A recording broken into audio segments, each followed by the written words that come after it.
Assalamualaikum warahmatullahi wabarakatuh. Selamat datang di Guprak Channel.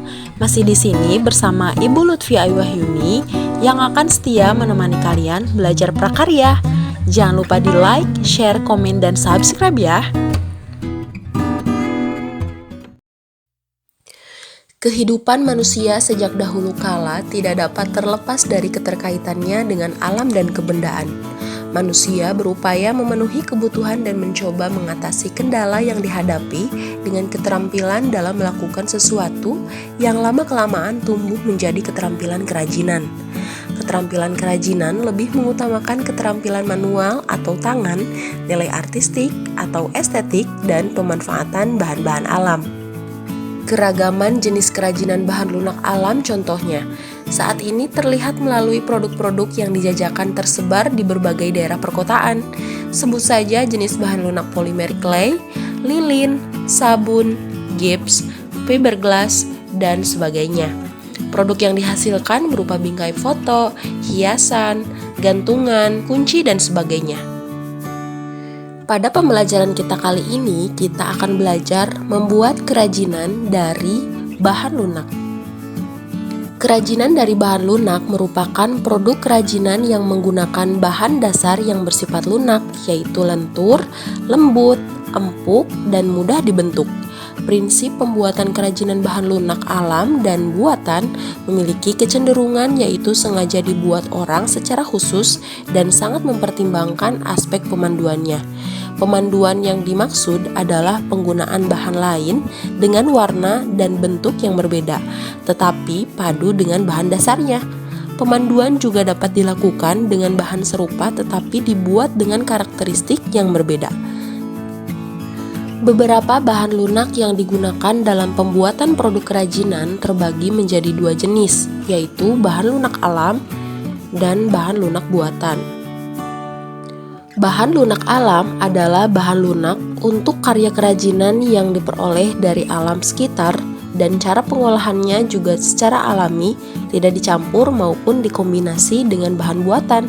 Contoh bahan lunak alam adalah tanah liat, kulit, getah nyatu, bubur tisu, dan flour clay.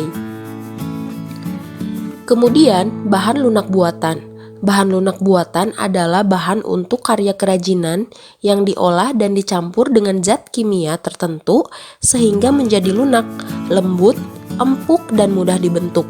Beragam karya kerajinan dari bahan lunak buatan dapat dibuat berdasarkan bahan yang digunakan.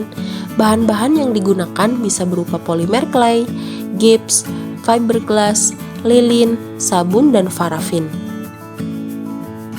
Keragaman bahan lunak tentunya memiliki karakteristik yang berbeda satu sama lainnya. Berikut ini merupakan ciri-ciri dari bahan lunak yang perlu dikenal dan dimengerti. Yang pertama, bahan lunak alam.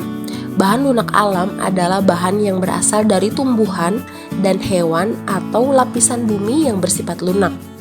Seperti yang pertama yaitu tanah liat. Tanah liat memiliki warna yang beragam, tetapi semuanya merupakan warna natural tanah, yaitu coklat. Ada yang berwarna coklat muda, tua, atau coklat keabu-abuan, serta coklat keputihan.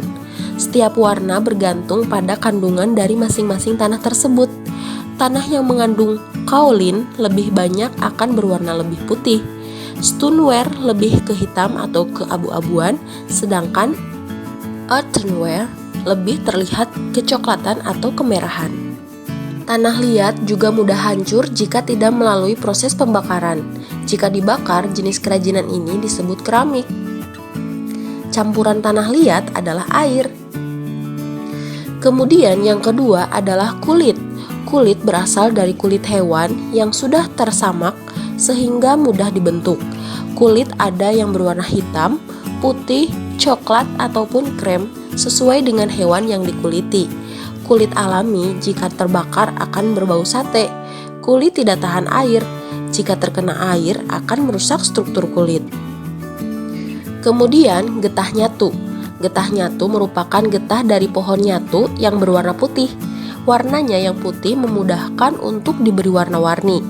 Warna yang digunakan berasal dari pewarna alam sehingga warnanya pun natural, tidak cemerlang warna buatan. Jika ingin dibentuk, getah harus dimasak terlebih dahulu agar lunak dan elastis. Jika dipanaskan akan melunak, tetapi lama-kelamaan akan mengeras. Selanjutnya adalah flour clay. Flour clay berasal dari adonan tepung yang dilumat hingga kalis dan mudah dibentuk. Kerajinan dari flour clay tidak tahan air karena jika terkena air akan mudah rusak.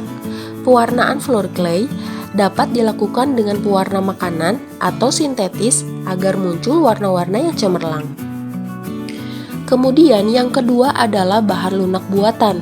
Bahan lunak buatan adalah sesuatu yang diolah manusia dari bahan kimia dan paduannya. Bukan asli dari alam dengan maksud mendapatkan efek duplikasi bahan alam dan bersifat lunak. Seperti yang pertama adalah polimer clay dan plastisin. Polimer clay dan plastisin memiliki ciri-ciri yang serupa, memiliki aneka warna yang cerah dan bertekstur padat lunak. Yang membedakan hanya pada polimer clay tidak mengandung minyak, sedangkan plastisin mengandung minyak. Pada saat pengeringan, polimer clay dapat mengeras, sedangkan plastisin tetap seperti semula. Selanjutnya, lilin dan parafin. Lilin dan parafin berwujud padat, namun jika dipanaskan akan mencair. Pengolahan kerajinan dengan bahan lilin dan parafin dilakukan dengan cara cetak atau cor. Pewarnaan dilakukan saat lilin mencair. Lilin atau parafin dapat dicampur dengan aroma pewangi tertentu untuk menambah sensasi saat digunakan. Lelehan lilin atau parafin yang terbuang dapat dipanaskan dan dicetak kembali. Selanjutnya, gips. Wujud bahan gips adalah bubuk, dicampur dengan air menjadi adonan yang kental. Adonan inilah yang akan mengeras jika didiamkan. Oleh karena itu, mengolah gips harus dengan cara dicor atau dicetak. Pewarnaan gips biasanya setelah produk jadi. Gips mudah pecah sehingga harus berhati-hati saat berkarya dengan bahan ini. Yang terakhir adalah sabun. Sabun berwujud padat sehingga dapat langsung diukir saat padat.